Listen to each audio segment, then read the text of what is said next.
Iran আর ইসরায়েলের আজকে যুদ্ধ দেখব। নীলটা হচ্ছে ইরান আর হলুদটা হচ্ছে ইসরায়েল, আর আমেরিকা হচ্ছে লাল। আমেরিকা ইসরায়েলকে সাপোর্ট দিচ্ছে ইরানকে অ্যাটাক করার জন্য।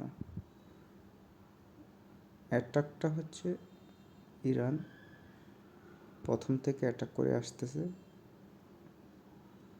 দেখেন অ্যাটাকটা অনেক সুন্দর করে করতেছে, আর ইসরায়েলকে এরকম একটা জায়গায় অবস্থানে নিচ্ছে। ইসরায়েল দেখেন আস্তে আস্তে আস্তে আস্তে ইসরায়েলে, হ্যাঁ দেখেন তারপর আবার সেই, আরে কি বলবো, ইরান,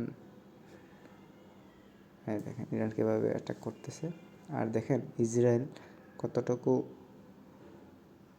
ওদের অবস্থান, সেই আমেরিকাকেও অ্যাটাক করে, আমেরিকাকে ছাড়েনি।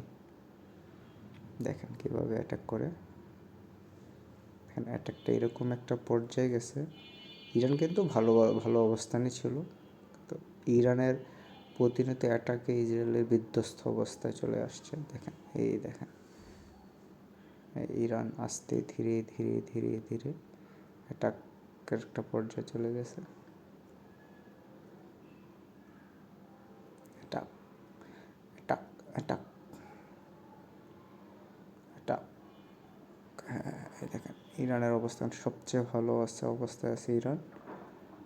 দেখেন ইসরায়েলকে কীভাবে অ্যাটাক করতেছে, চতুর্পাশ দিয়ে ইসরায়েলের সর্বোচ্চটা দিয়ে অ্যাটাক করতেছে ইসরায়েলকে।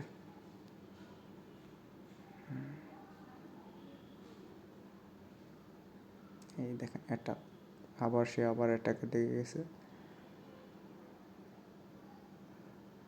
ইরান কতটুকু শক্তি দিয়ে ওদেরকে অ্যাটাক করে আসছে।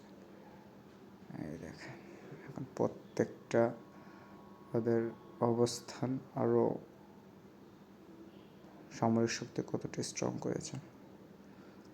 হ্যাঁ দেখেন ইরান শুধু একযোগে এখন ইসরায়েলকে অ্যাটাক করবে। এক পাশ শুরু করলো, আর একবারে চতুর্দিকে